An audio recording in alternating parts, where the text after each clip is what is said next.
I'm Joey, and I'm a pup, and I love horror movies. I'm Lauren. I'm also a pup, and I'm a huge baby when it comes to anything scary. Whenever I'm about to watch a scary movie, I have to look up all the spoilers so that I know what I'm getting into, but sometimes even that doesn't tell the whole story. Luckily, I'm an expert, and I'm going to convince you better than the internet ever could. We'll examine the plot, go behind the scenes, and dissect everything that makes it scary. And cool. You're listening to Pupcorn and a Movie, episode... Why are we doing this again? Yeah, do, yeah!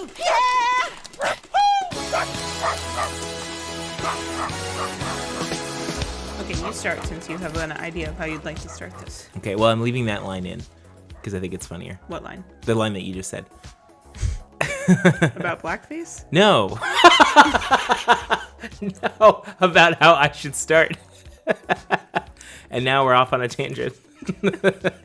The format of the show just keeps changing, because last week we lost a bunch of audio because the recorder crapped out, and we talked about The Thing, John Carpenter's The Thing. What we decided to do is, rather than re-record all the description stuff, we'll just watch the movie and heckle it and then talk about it. And I think we had a really good conversation redo or do-over. You know, honestly, it was one of our best conversations, and I don't think that we've had a better conversation since.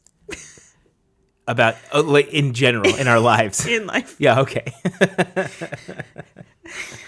I'm just kidding. The new format of the show was supposed to be a less descriptive version of the movie is presented to you via me.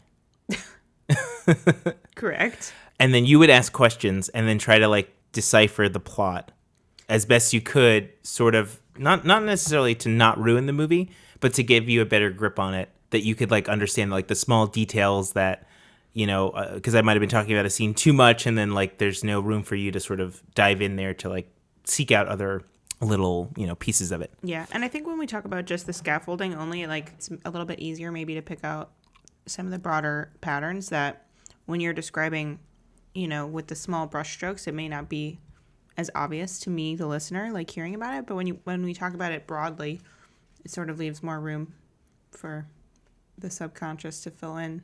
You know what I'm saying? Mm-hmm. Do you think that makes you less disappointed or more, like when you see the movie and you're like, oh, my mind created that? No, you don't have any I thought fear it of was that? super enjoyable. Because my fear would be like leaving too much out that you're like, oh, I wish we had talked about that because that really ruins the movie. No, but I think that there were maybe like one or two times when I was like, oh yeah, didn't you see how this probably represents that? Mm-hmm. From a couple movies, even doing it in both formats, I think there's things that I noticed in watching it that maybe you didn't pick up on when you watched it the first time. Right, because I'm watching it with a very eagle eye, with a very technical like eye. Mm-hmm. I write down like everything I can. But I might be distracted because I need to tell you something specific about a particular scene. Well, I think it's just we have two viewpoints and like perspectives, and we both come to the table with different past experiences. And two different ways of analyzing movies. Yeah. I generally am like looking for patterns that can be interpreted from like symbolism in general, but that's just me.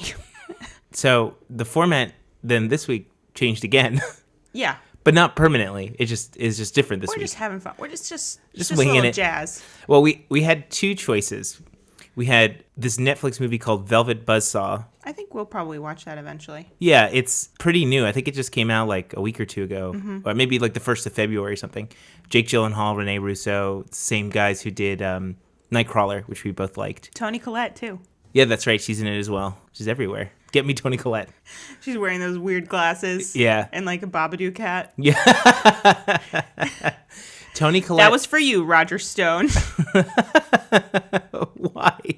Isn't that that guy's name, or Oliver Stone? Roger Stone? Wait, who are you talking about? Those are two different people who are both real. I don't even know what that is!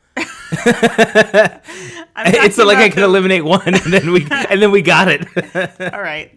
Well, I'm talking about the one that's like the documentary is Get Me. Oh yeah, Get Me Roger Stone. It's yeah. Roger Stone. Yeah, he was just arrested. Yes, like, that's what I'm talking about. And isn't there a meme also that he looks like the Babadook? No. I mean, if there is, there is. I'll show it to you later. I trust you more with memes. It's kind of my territory. Yep. It doesn't meme anything to me, so. Ooh, good one. Yeah. It's better than any meme. I'm not sure about that. So it was the choice between Velvet Buzzsaw and then you suggested Silence of the Lambs because recently we started watching and finished the American Crime Story Season 2, which is the Assassination of Gianni Versace. Yeah. How'd you feel about that? Feel about what? The show. Oh, I love the show. I thought the show was loved great. The show. And I like the O.J. Simpson one a lot, but I actually thought the Versace one was like a million times better. Like, it makes the O.J. Simpson one seem like a TV movie. Well, I think maybe that's because the O.J. Simpson one seems a lot more tragic to me. I know it's tragic, obviously, that Andrew Cunanan killed a bunch of people in a spree killing and, like, you know, this famous person died. But what strikes me as much more tragic about the OJ thing is that Nicole Brown Simpson reported being a victim of abuse for a lot of times, and it just went completely unheeded. The OJ one also had too many characters, so you don't really get like a good. It's more about the lawyers actually than it is about the crime. Yeah, because like even Cuba Gooding Jr. doesn't even do an O.J. Simpson impression. He just is a guy named O.J. You can't start the day without absolutely pure Tropicana Pure Premium. Marsha Cross's character, who's that actress again? Sarah Paulson. Sarah Paulson. His name is Robert Paulson. Is incredible. Yeah, Marsha she's great. Cross. Yeah, she's great. She's excellent. And the guy who played Christopher Darden, the assistant district attorney, or whatever his title was, he was great too. Yeah. And the guy who played Johnny Cochran was great. Like, I mean, you're not supposed to. The show frames it like you're not really supposed to like him in the midst of the courtroom, but like he's still a great performance. Yeah, the complicated backstory. Yeah. Yeah, excellent. But it wasn't really about the crime. No, like the American Crime Story was sort of not a poor choice for the name of the series, but I think it should have just been called something else because the Assassination of Gianni Versace is more how we think of like true crime. Yeah, but today. Actually it's not super about the assassination of Gianni Versace either. No, it's the assassination is the end point. It's the last thing that happens, really. So if you don't know what the show is, it's the true story of the murder of fashion designer Gianni Versace in the mid-90s. The guy who killed him, Andrew Cunanan, was a spree killer, and he had previously killed 4 people before he killed Versace in Miami, and then there was a manhunt for like 8 days. They later found him, and he had committed suicide. So the show is working mostly backwards through time. It does some episodes, it'll go back and forward at the same time. But you basically see Gianni Versace die in the first episode, and then slowly you go back and you kind of fill in the history of both the victims and the killer, Andrew Cunanan, and like how he got sort of his start, what pushed him over the edge to become like this spree killer. So we wanted to tie that into Silence of the Lambs, which is he's not a spree killer, the main character of the main antagonist in Silence of the Lambs, but it is about serial killers and true crime and how both are presented, because the Versace show really gets you into the mind of the killer, giving you the motives, maybe where those motives came from, his childhood, sort of this whole map of who he is. Well, it gives you a little bit of like ground to stand on with your human empathy. Right. Whereas Buffalo Bill, Beefalo Barf, there's no backstory. Like, no. I'm actually perplexed at the things that they say about him. That he like applied for sex change and was denied, obviously, because he was determined to be psychotic. Right. They leave that out. They don't say that explicitly, but they say he was denied 2 times. And then like no psychiatrist followed up on that. Right. They're like, this guy's disturbed, but like it's fine. Yeah. Sort of the system has failed. Yeah.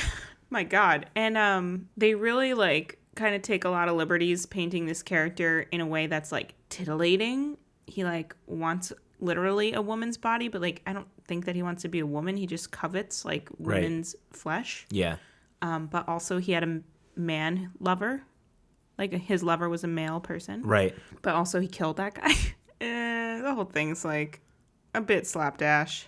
Well, he's a classic movie killer, you know, because we only have 2 hours to explain this and have the hero track them down. You know, in Versace, it's either 8 or 9 episodes. So you have almost 9 hours. Yeah. To really find out about this character, which is like the format really works better for crime.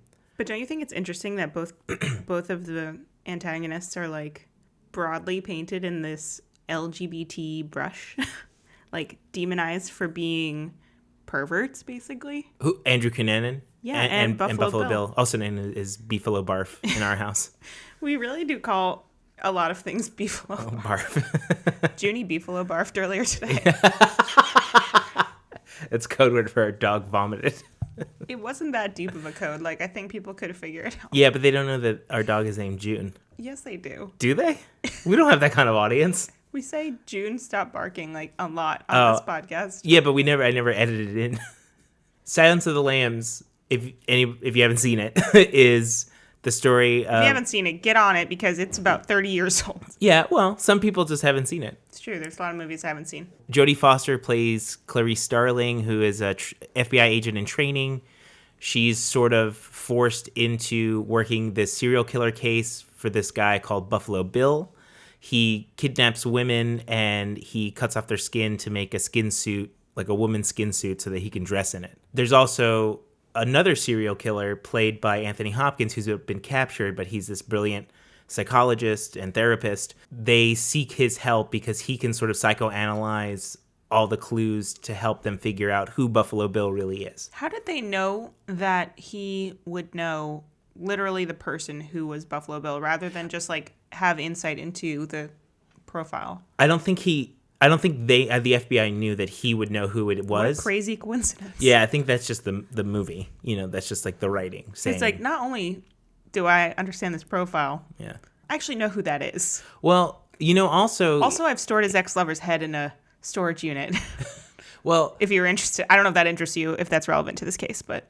Well, I guess, you know, the thing is that all of the information that Lecter gives doesn't really help Clarice in any way. No, I guess he's just, he does sort of draw himself in comparison to her other teacher because he's more of like a Socratic method. Like, you have all of the information. Right.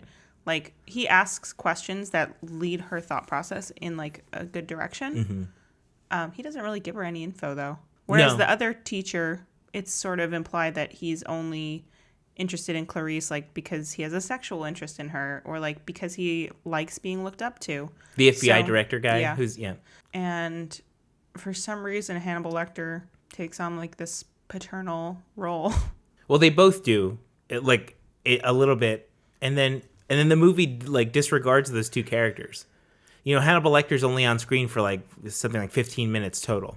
But what a fun ride it was. Yeah, like the movie is really framed about, it's like Silence of the Lambs. Oh, Hannibal Lecter's like the main character. He's like not. He's a side character. He's not really the main attraction of the movie. Yeah. Like, I feel like the way that he treats Clarice gives you some leeway to like have empathy for him, even though he's clearly a monster. But like, it is compelling to watch him on screen. Well, of course, because he has like, it's Anthony Hopkins for one thing, right? And he had like when he's like to the senator, he's like, "Love your dress," and then his eyes like bug out a little bit. He's like not endearing, but like you like him because he has these one-liners, because he's crazy. You don't really see him yet in the movie do anything brutal. He just has like this kind of wit that you're like. But why do you think what endears him to Clarice is never really explained? Just that she's ambitious and like very earnest, and he respects that. Like, well, maybe he's like found something he doesn't want to hurt. Yeah. Because like even you never find out how it happens, but he kills the guy in the cell next to him somehow. Well, he like tells him, he like psychoanalyzes him or like so hypnotizes the guy killed him. Himself. Yeah. Why would he do that? Because he was pissed off that guy violated Clarice. Right, but I'm saying it's like... But actually, I don't think he was really pissed off. I think he just wanted to endear Clarice to him. To him, yeah. That was like, I did this for you. And yeah. Because everything that Hannibal Lecter says is kind of a lie, and he uses like anagrams. Yeah, but he doesn't ever lie directly to Clarice. Yeah, I don't know if he gives if it's her a direct riddles. lie. Yeah, he gives her a riddle. And like doesn't correct her if she's wrong. Right. He gives the Lewis friend clue to the senator, not to Clarice. But why does he do that? Why does he do what? Why does he give them the name of like some random person? Well, because that was an anagram. Lewis friend. Yeah, fool's gold. Yeah. Yeah. So that's just basically a test. Like, if anybody can figure out that this is a test, then fine, I'll tell you the real thing. Yeah. Clarice figured it out, obviously. But he still didn't tell her. But he told... He told her to look in the notes. And she figured it out herself. But only because she talked to the waitress at the diner to find out that she was hanging out, or that the connection to the old house where Beefalo Barf was staying. Right. So, like, the notes would have never provided that, only that there was this girl who was a friend of one of the victims. When you look at, like, the chronology of the movie and, like, the way it plays out, it's, like, really none of the conversations they have in the movie really matter. No.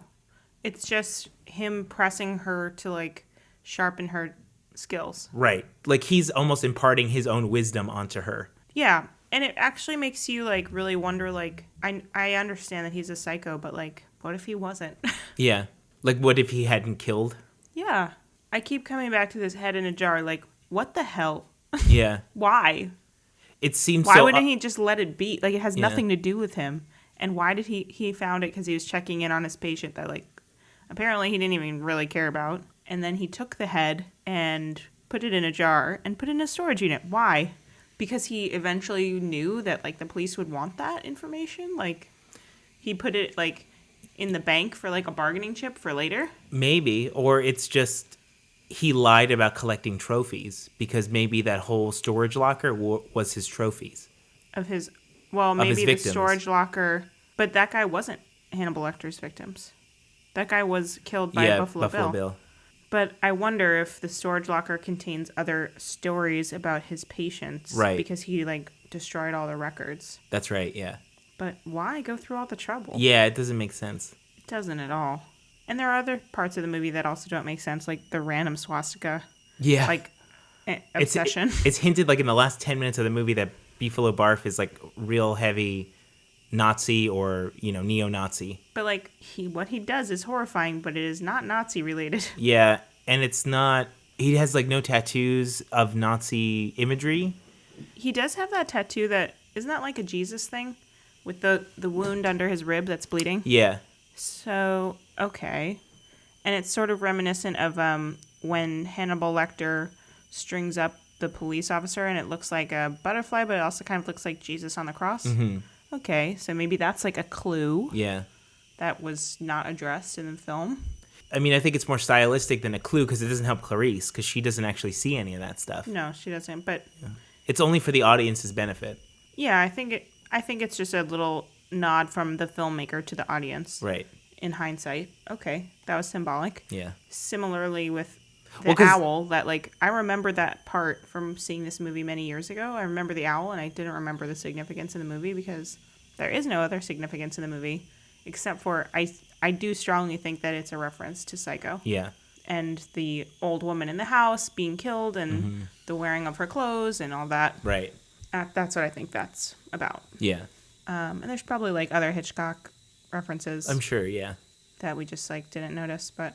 There was a mannequin inside the car where she finds the head, and it was, like, dressed, like, in a fur coat or, like, a It looked mink like it was stole. dressed like Marilyn Monroe. Yeah, yeah. Like, and there was also a few other mannequins like that. That's what made me think that it was, like you said, trophies or things about his patients, like that he had stolen things from them. You know, like, why in the storage unit? I guess he could have stole that from like, it's not, it's there's so much in there that it's just like, oh, it's creepy and she found it.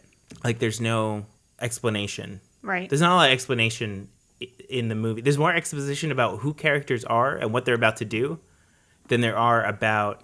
Right. It's not such a deep character portrait. No. Whereas The Assassination of Gianni Versace is a deep character portrait of Andrew. Yes.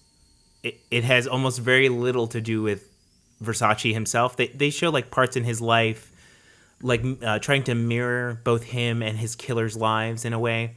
But those scenes, while they're well acted, don't really add... They make you sympathize more with Versace because you're like, okay, who was this guy that died? Yeah. Let's paint his picture. But really, we're more interested in what made somebody kill him. But I think that the whole point of that series is like one of the main themes that they keep coming back to is like this idea of gay shame and how that plays out for people in all walks of life. Like how gay shame plays out for Gianni Versace, how gay shame plays out for his longtime boyfriend, how it plays out for Andrew, how it plays out for the men that Andrew preyed on.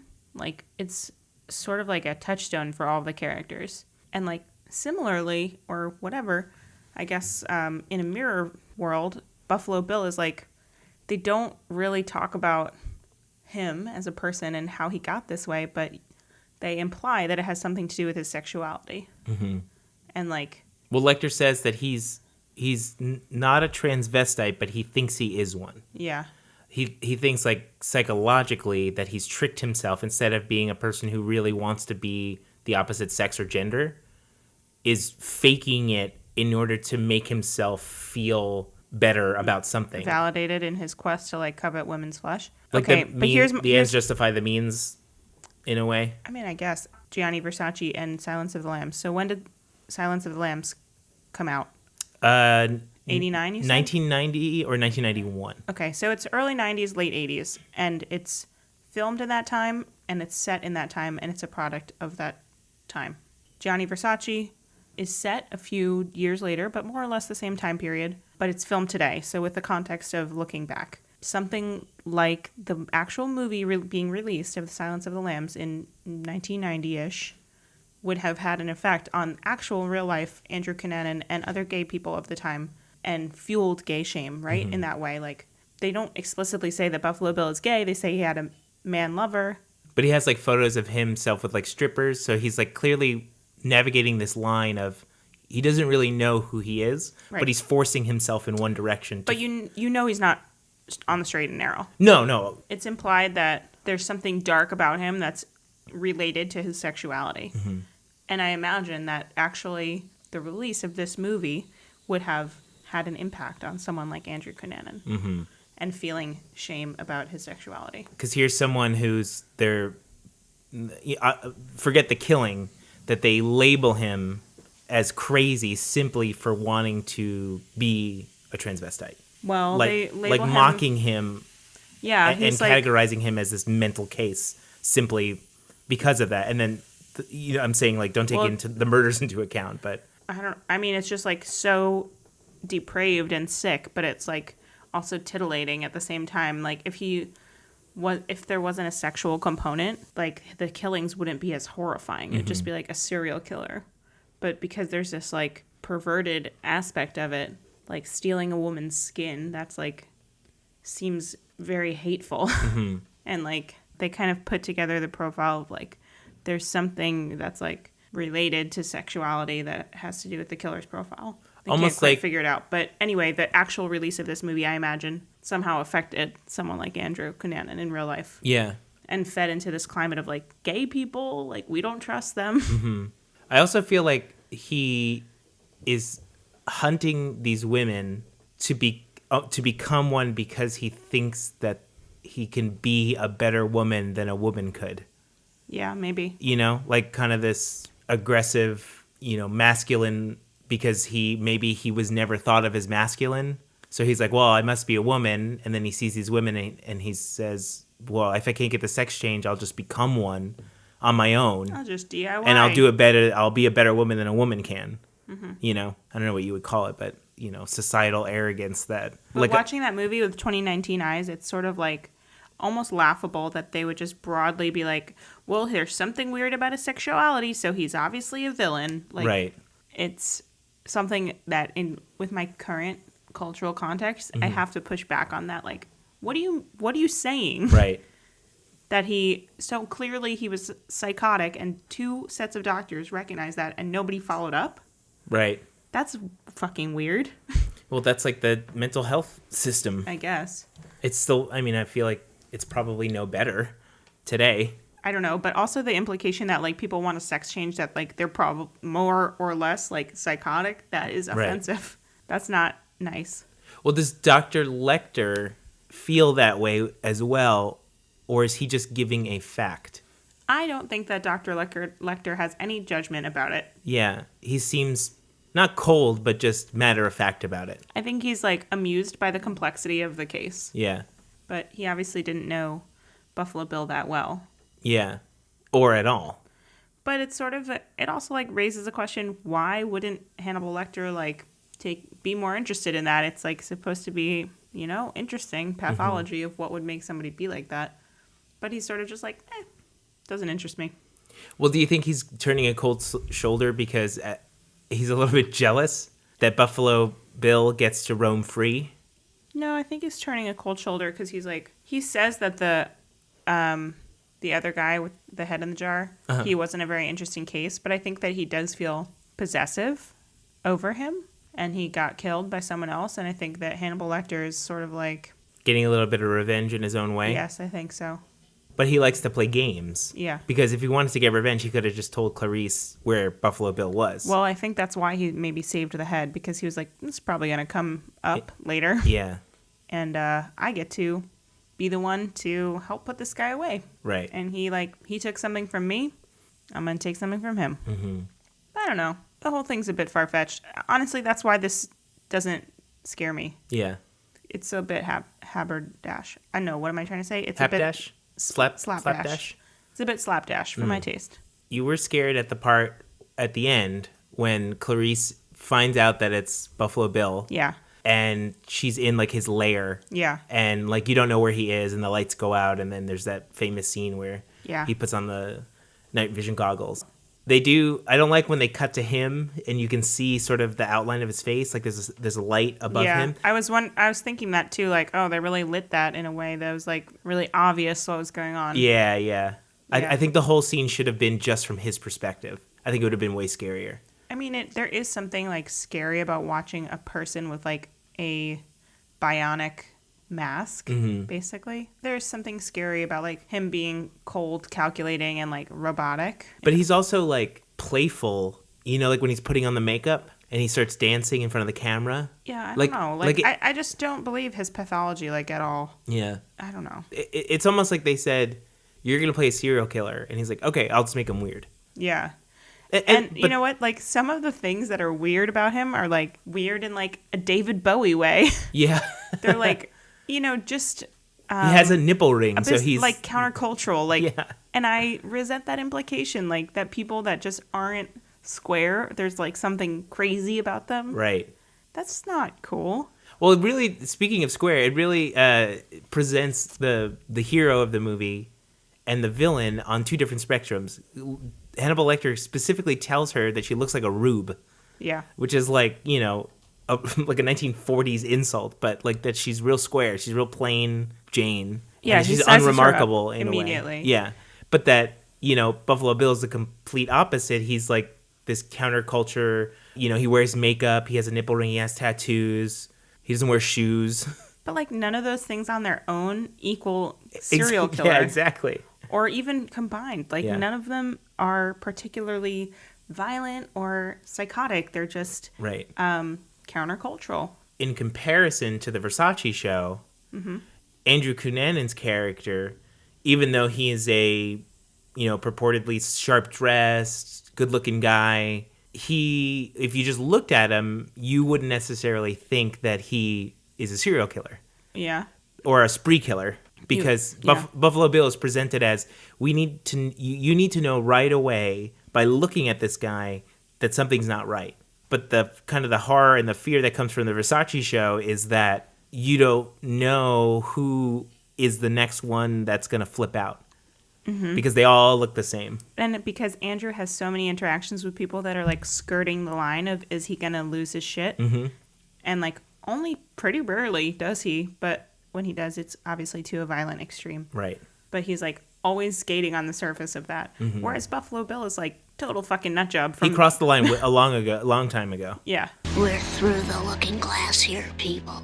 Long ago. I guess what the movie doesn't want you to do is to sympathize with Buffalo Bill in any way. Right. Because with Andrew Cunanan, regardless of how truthful the scenes with his parents are, like his dad was very obsessed with like having his son, having Andrew like be successful and grow up and have lots of money and be very materialistic. And there's like this hint that the dad may have molested him or he was molested by somebody else. It's trying to sympathize with the audience, saying, even though Andrew killed these 5 people, look how it happened. Mm-hmm. He started off as like a normal boy and something changed him. And Andrew's violence is in the moment, and Buffalo Bill's is cold, calculated, and inhuman. Yeah. except for maybe the Versace murder itself, because he had become obsessed with him. But I don't know if he had fantasized. They don't show us like whether or not he actually fantasized about killing Versace, or if he just did it. Like he was obsessed with him, but like, maybe there was some part of him that just wanted to go up to the house to talk to him, but something at that moment said, I have to kill him. I have to do this. They don't really show any of that. But like with Buffalo Bill, they show you how he stalks them and why he stalks them. There's a motive, like a poetic motive to Buffalo Bill, because it's based on a book and because there has to be this sort of movie serial killer thing. Like he has the moths and that means something, and like everything has to mean something. Everything he does is symbolic of who he is. But with Andrew Cunanan, it's kind of just like it just happens, and it's built up to this point where it just explodes, but there's really no method to how or why he kills these people. He obviously kills a former a friend who may not have been his lover, the Navy guy, David or That's Jeff. I don't know if they were lovers.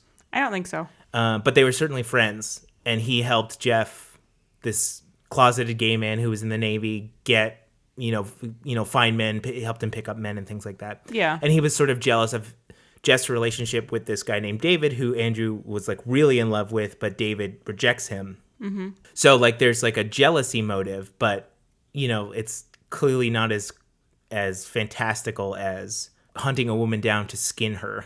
Right. And to sew it, like in Silence of the Lambs, they show him sewing skin on a sewing machine. Which is sort of like, I don't know. There's a whole other backstory there too. Like how did he learn to sew? How did you learn to sew? And like he has all these costumes. There's just so much unexplained stuff that's just like painted with such a he's queer brush. Like, right.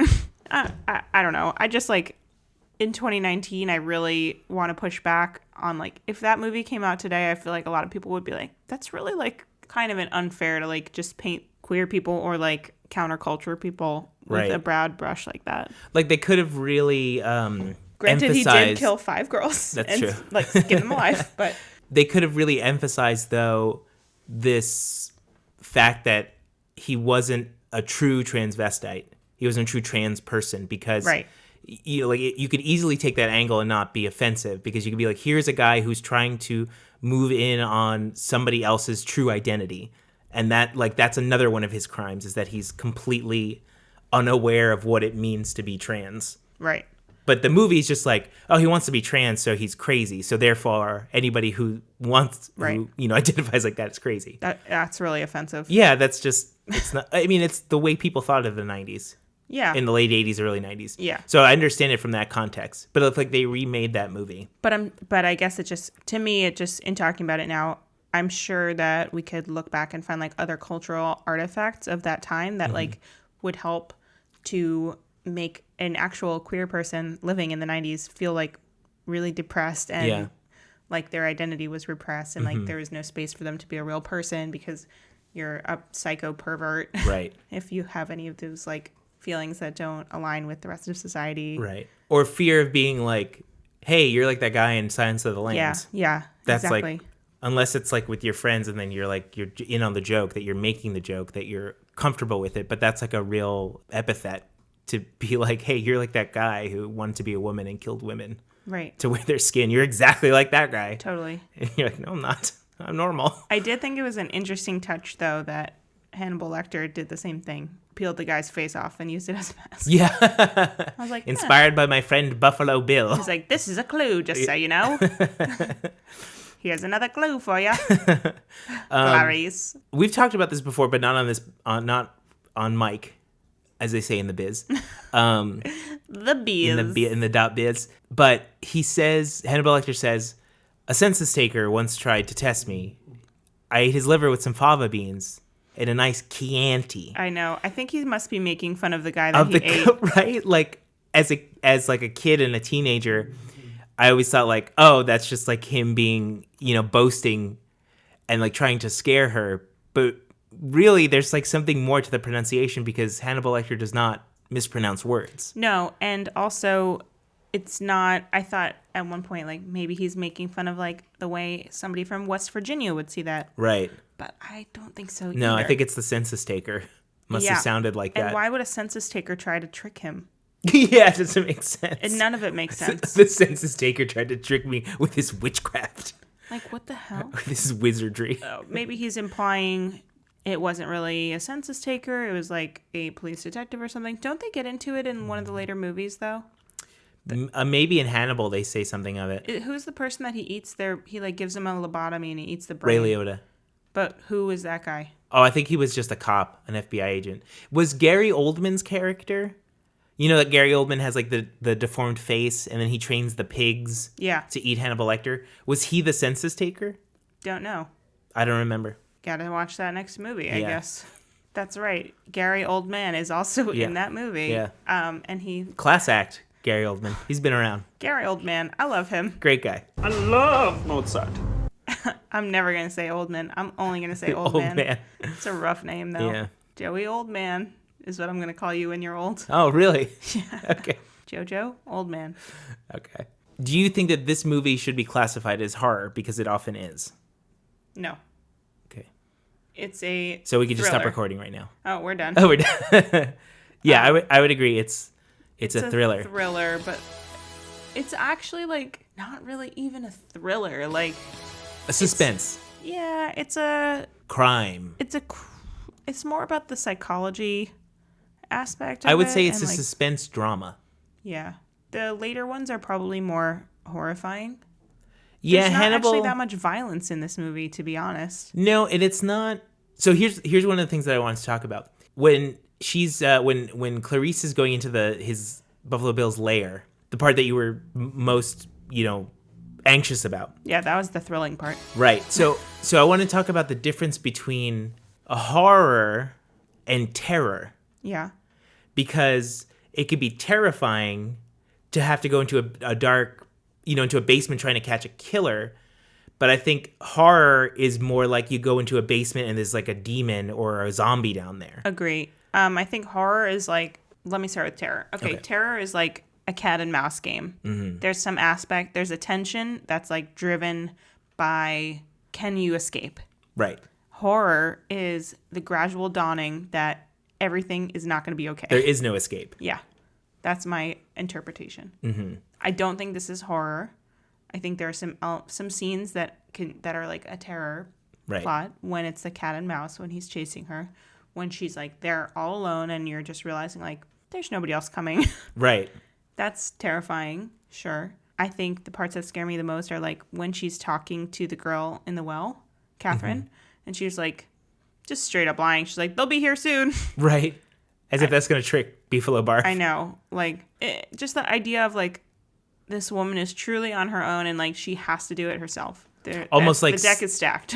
Like, she's obviously trying to trick Buffalo Bill when she says, the more officers are on their way. But it's also, like, for her own benefit. Is she trying to psych herself up? Yes. Like, don't worry, they're going to come for... Even though I told nobody that I'm here, somebody will come for me. Yeah. And, like, that's the terror. So terror is more about the deck being stacked against somebody that you're rooting for to win.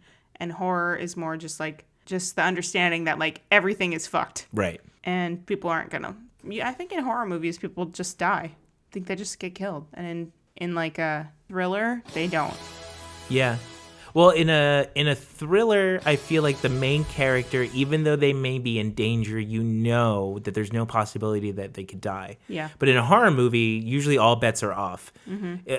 Not slasher movies, because they tend to follow a specific pattern. I think a slasher movie is more of a thriller. Yeah. Yeah. A horror movie is more like, I don't know, like Exorcist or I was gonna a say zombie movie. The one with Texas Chainsaw Massacre feels like more like a horror than a thriller, because I mean there is that aspect of the chase, right, that I feel like really defines a thriller. Well, here's the difference, because Texas Chainsaw Massacre is basically a slasher movie, but the elements of it make it so much more almost realistic and horrifying in that way, because it's like this creepy inbred family that wears skin masks, and like compared to like Freddy or Jason, it's almost comical. But with Texas Chainsaw Massacre, it's almost, because of the way it's shot, it's like almost documentary style. Yeah. Like you're almost really watching these people be killed. And the implication is like there are forces that are much larger that have influenced this whole family to completely turn to the evil side. Yeah.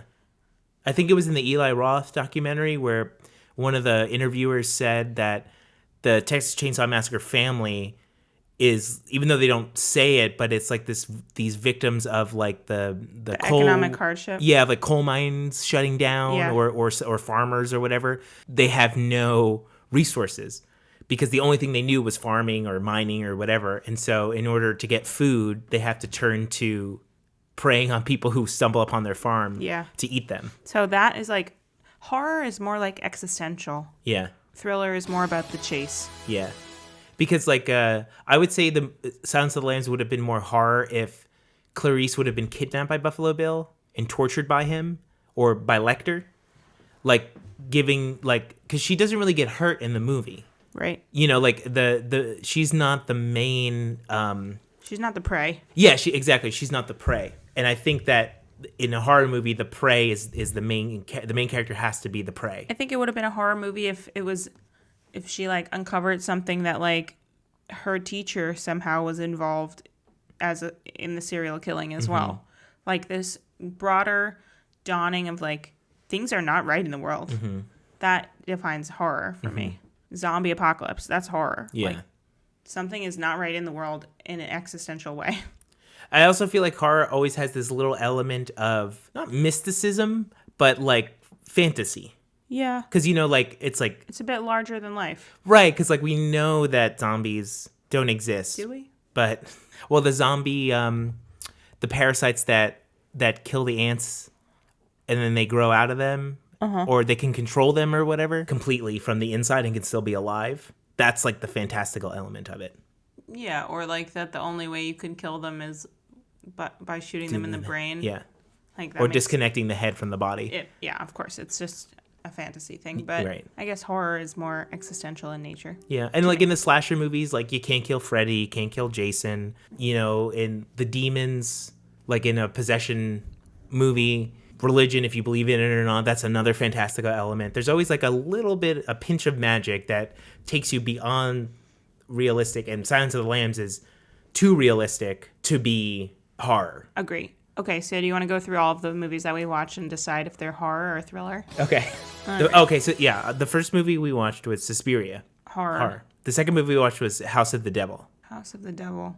Is that the one with the two sisters? No, The Babysitter, Oh, where she's in the house and she's with the cult.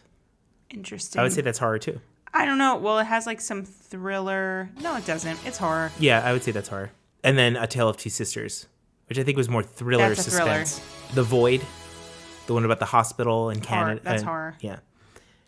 Although there are thriller aspects of it. It's a cat and mouse. It's also science fiction because it has to do with like interplanetary dimensions. Yeah, and but if we're talking about just science fiction is like a subgenre. yes, But it like The doesn't Thing have- would be also science fiction. But I think The Thing, we'll get there. Yeah.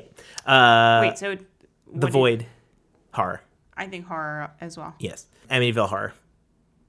Thriller? No, it's horror. No, I know. Because it's in the title. Well, we can't trust them to understand our That's true. calibration. The Conjuring. What's The Conjuring again? It's the other haunted house movie. Yeah, with that's horror. Dracula. Neither?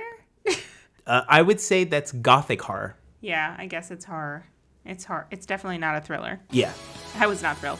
No, you didn't go wee. Whee! The Shining. Thriller. Yes, I would not call it a horror movie either. It's a thriller. Yeah. Although there are some aspects that are like fantastic Yes. and fantastical. Yes. But But I think it's a thriller. It's about the chase. right, because The Shining mystical power has no effect on the movie whatsoever. You could have taken the actual power out. Yeah, he could just be a psycho killer. Yeah, and the movie would have been the same result. Uh-huh. And then Pop Up Video was Demon House. It was the documentary. That was neither a thriller nor horror. And then The Thing. I think The Thing is a horror film. Yeah, I would say it's science fiction horror or body horror. if you want to do a subgenre. I mean, if I go back to my original scale, does it touch on an existential fear that something is unright in the world? Yeah, it's a horror movie. Yeah. A thriller is more about a one-on-one, like one psycho. Right. One crazy person. Like a thriller is like The Bone Collector or Kiss the Girls, or, it's like a cop who has to solve a brutal murder case. Yeah. Or like, okay, so what would you call Saw? Because Saw is also about a serial killer. That's not a horror. Well, I think it's a thriller. It's like a race against the clock.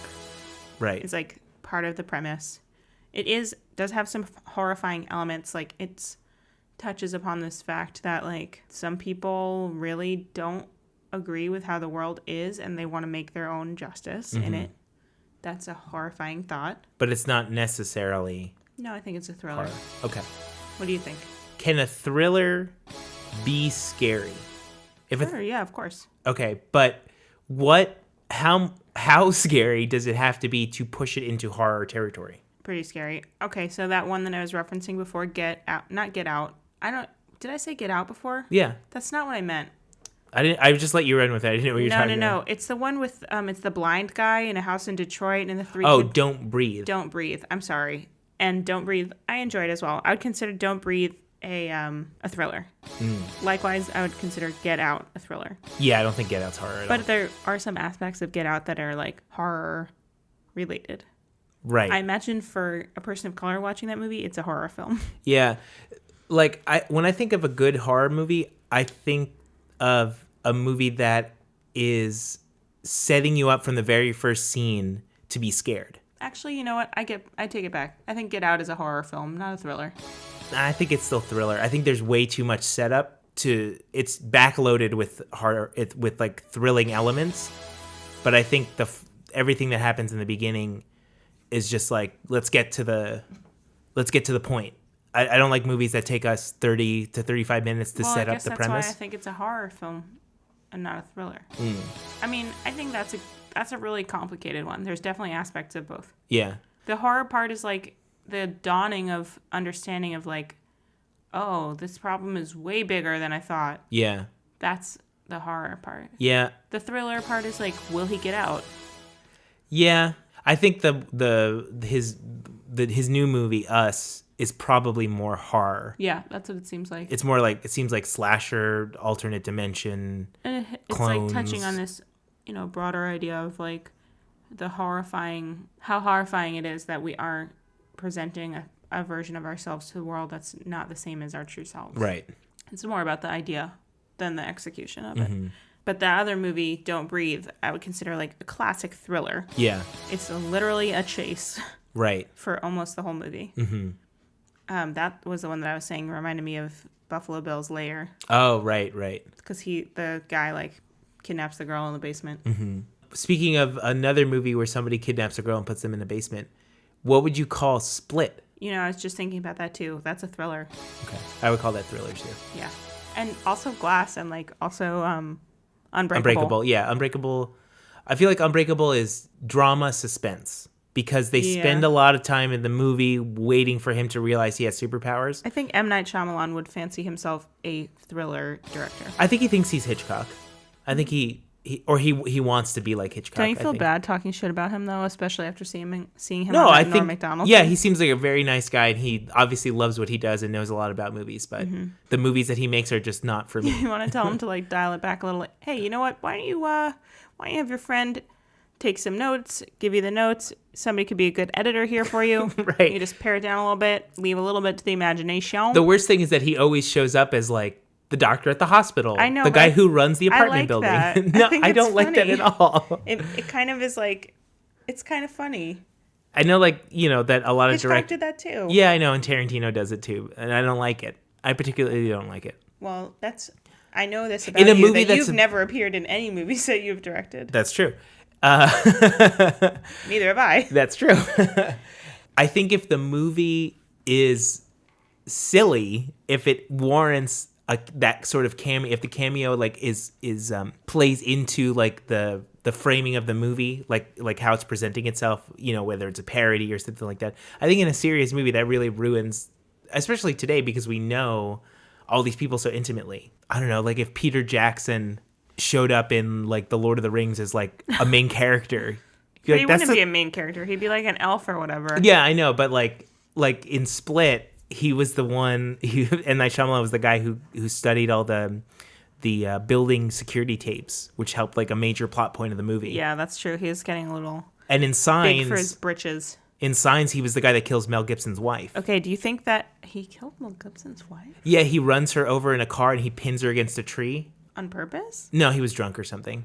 And then Mel Gibson holds this grudge against him, and then he like forgives him or something. I don't know. And then they splash water on the aliens, and that's how they die. Right. Do you think that that's a horror movie or a thriller? Signs? Yeah. No, science fiction thriller. I don't think that's a thriller. Really? Yeah, I think that's more of a horror. Really? Well, I actually don't think it's really either. I don't know. It's just not very good. What about now we're just this is going to be M. Night Shyamalan episode. What about The Village? That I think is. I think it's suspense thriller because it's not very scary. It's not very scary, but it's not very thrilling either. No, but there's like no chasing. There's no race against time. There's no cat and mouse. There's no tension in that way. I guess I would consider it horror because it's like a monster, an unknown monster, and then also the dawning later of like the larger truth about humanity. Mm-hmm. Like, oh, this is modern times. Spoiler alert. Modern times. You haven't seen this shitty movie. I haven't seen this for the 15 years that it's been out, or more probably. Yeah, I think it was like Actually, 2005. I would see that movie again. I like Adrian Brody. I like Bryce Dallas Howard. Good old BDH. She's cool. She's like the poor man's Christina Hendricks. That's true. I do not like her in the Jurassic Park movies. I'll say that. Yeah, me neither. Do you know what would have been great in the Jurassic Park movies? What? Christina Hendricks. Yes, I agree 100%. She's so great. If John Hamm and Christina Hendricks had played the two main characters. Oh my God, like drinking martinis and like an old fashioned, they're like, hey, was that a dinosaur?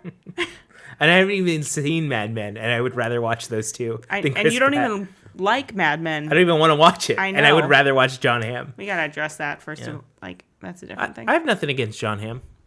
Hambone. Yeah, he's okay. Ellie Kempner is a poor man's Bryce Dallas Howard. Bryce Dallas Howard is a poor man's Christina Hendricks. Christina Hendricks is a poor man's Marilyn Monroe. It follows, trust me. It Follows is another movie. I know. I haven't seen that, and I don't. I did not like that one. Imagine a person slowly moving towards you constantly, and that's the entire movie. That's a thriller, baby. Yeah, and you closing the door, and then somehow gets through the door, and you're like, all right. You're like thrilling. Yeah, it's also a movie about the dangers of sex. She contracts the it right. by having sex. Yeah, I did read about this. That's a thriller. That's not a horror movie. I would not say that's horror at all. Hereditary. I think it's a horror movie. Yeah, it's a horror movie. What else? It desperately wants to be a horror movie, even though I didn't think it was scary. All right. Relax. Other people thought it was scary, and that's no knock on them. Oh, okay? there's another movie that came out this year, like the scariest movie of all time. Give me a break. Every movie that comes out is scarier than it's like, ugh. Gross. Stop it. Okay. I'm trying to think of another scary movie. Obviously, things. How about Scary Movie? Neither. That's a comedy. I know. I would like to. Well, I don't know. Scream obviously is a thriller. Yes, I would say it's a thriller. Original working title though was Scary Movie, before they changed it to Scream. Mm-hmm. Glad they did that. I think that's all I got to say about that topic. That was fun. Yeah. Nice little diversion. Well, I would just first of all want to say highly recommend The American Crime Story. Yes, the Assassination of Gianni Versace is very well made, and oh my God, it's excellent. I recommend it to like my boss, like everybody. Yeah. I've been talking about it nonstop at work. Told your parents to watch it. Yeah, like, and everything. watching it, I was like, I don't know if my parents would like this, but they actually started watching it. I'm very surprised when they said they were like 3 or 4 episodes deep.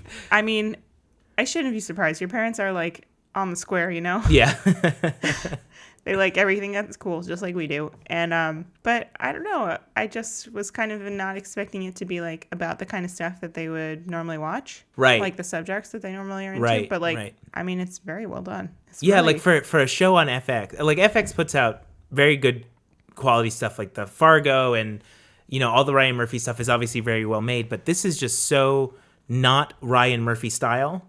Like, it has none of his little camera tricks. I disagree. and- There's some campiness that's like very Ryan Murphy to me. A lot of things that have to do with like the music that's playing or like. Okay, but you know what? It wasn't as annoying as it was in. That's a hallmark of a Ryan Murphy vehicle Yeah, like for you. even though I like the subject matter of Pose, I was like, tone it down a little bit. Let's liked it. bring this down to earth a little bit more. Yeah, I could see where you would feel that way, but I But like I kind of what I like about Ryan Murphy is his like campiness. Yeah, but I also think that in the Versace, they actually did a good job making me believe that this is the mid 90s. Yeah. In Pose, I don't believe it's 1980s New York at all. I think that's the big difference, is that the setting is not like being sold really hard. Yeah, it's a bit more glam than you would think it would be Yeah. in Pose. You're right. Yeah. I agree. I think that's what sort of took me out of it. It's like, I feel like this should be a little bit grittier, a little bit dirtier. You know, what we know 1980s New York looked like. Yeah. And maybe that's the style of the show, is that they're going for this larger than life, that these, you know, the way that these people lived was, you know, they were empowering each other by wearing these amazing costumes and, you know, posing and being better than they were sort of in their real life by like acting out in the ballroom stage. Yeah, I think so too. And maybe the show, that's like the angle it's taking, but for me, that just didn't work as well as like Versace. Like, I believe that, you know, because Miami still looks like it's from the 80s. So it's like really easy to set dress it. Mm-hmm. You know, like all those buildings still look the same. So, you know, I feel like, oh, it's so much easier to believe that that's 1980s after having just watched, you know, Scarface, that it's like, you're like, oh, I think that's like the same street that they filmed on. Help me! I was kidding! Hey, I know that block. Yeah. I've been there. But obviously, I would also recommend Silence of the Lambs too. It's a classic crime movie. I also like want to take issue with the title. That's so dumb. Oh, the Silence of the Lambs title. Yeah, Yeah. and like I get it that he's psychoanalyzing her and like, but that's such a stupid anecdote and like doesn't. It's a selling title for a bookshelf, a horror novel. The Silence of the Lamb. What does that mean? You know, it's like, it's a title that it doesn't tell you anything about the movie, but it sounds scary. You know, like if you saw a book on the it shelf. just tells you that she has always wanted to be a hero to victims. Right, by stealing the little lamb. She's disturbed on a deep level by like people that victimize. Right. Okay. Her arc is very simple and it's believable. Yeah, and like the whole thing about her dad, like why? Yeah. It's stupid. Yeah. At least they didn't do something like, so in the movie, her dad is shot by two robbers. He's a cop, and he's shot by two robbers when he's trying to get the jump on them to arrest them. And he gets shot and he lives for a month, but then he dies. Yeah, but like why? But at least they didn't do, he was murdered by a serial killer too, and now I hunt that's know. like, that's in 2019, that's what a movie would be about. But I do like the part about her being from a small town and like therefore she can kind of like have a little bit more insight to like what small town life is about. Right. I get that, but I don't know, man. Yeah. I mean, I think that probably the Julianne Moore version, they take a little bit more pains to like make it make sense. Yeah, you know, like when they're doing a superhero movie and it's like a trilogy, the first movie is always like his origin story. How did he become who he is? So you have to have like an hour and a half of how he becomes that character. And in the second movie, you're like, okay, well now he gets to just fight crime. Right. I feel like they did as much as they could in Silence of the Lambs, not knowing that there would be a movie after it or a book after it. Mm-hmm. But then the book was after? The Hannibal book that the third movie is based on. I think it's just called Hannibal or Hannibal Rising or something like that. Came out like in 2000 something, or maybe in the late 90s, and then the movie came out in like 2000, 2001. But like they cram as much into it without the knowledge that something is forthcoming. Mm-hmm. You know, with a lot of movies today, they know this is going to be 16 different movies, so they calculate each one and how they're going to build this arc. But I think with that, like with the Julianne Moore one, there's probably more backstory. Yeah, I think that's true. Okay, let's play these reactions. Okay. Okay, bye. Bye.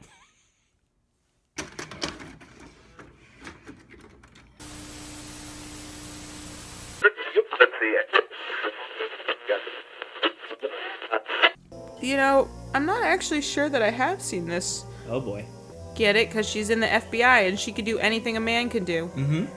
When has any FBI agent ever had to climb a vertical rope? Come on, Netflix. Let me be who I want to be. Just let me watch the movie how I want to watch it. I'm gay, thanks. No thanks, quite gay. This is so scary. That guy's not scary. He's just an old man. Oh, girls. We're boys and we like girls. I'm also a wizard. Hannibal, you frickin' psycho. Did they have to get the gym teacher to explain that? Well, he's an FBI gym teacher. I know. You gotta give it 110% out there. Starling! It's a Buffalo Bill situation out there. Everybody hands in on 3, Buffalo Bill. But we all kind of know what Jodie Foster looked like as a kid, so why didn't they just pick an actress that looked like young Jodie Foster? I know. Your beans are ready. I can't believe they give him things in, like, glass containers. I'm whizzing. You could have told me that in the hallway. You didn't have to wait till we were here. I know that something bad's gonna happen. Yeah! Yeah! Like the moon is made of peanuts. He didn't say that. Don't you just hate it when you're sewing skin and it never makes a straight line? The FBI again. The federal butt inspectors. We could have done it without you. How scary. How scary that somebody that can, like, obviously have no connection to humans have a deep connection to a dog still. Right. Because the dog loves him. Ooh, did you see those I did. swastikas? That was random. Oh, by the way, he's a Nazi. The dog gives him unconditional love, which he never had, which is what, Lecter was saying. Right. Just gotta check my penis. Well done, Clarice. That guy's not a fan of clapping normally. I like the sound my skin barely makes when I rub it up against each other. That's a nice cake. Here's a piece for you. Thanks. Girl's wearing that Buffalo Bill wig as well. Yeah. I'm gonna kill this guy. Chilton con carne. That was pretty good, I thought. I didn't say anything. I smiled. Yeah, I know. Well, you should have said something. Something then. Oh, Cabana Boy. Where are they? Like, doing a humanitarian mission? In, like, Haiti or something? Yeah. We can watch Hannibal if we do a free trial of Cinemax. We have to get on, we have to get on. We have so much time and so little to do. Strike that. Reverse it. How do we want to sign off? We got to come up with, like, a sign-off. Oh my god. I feel really unprepared. Maybe we should just end it. Like, now. Now.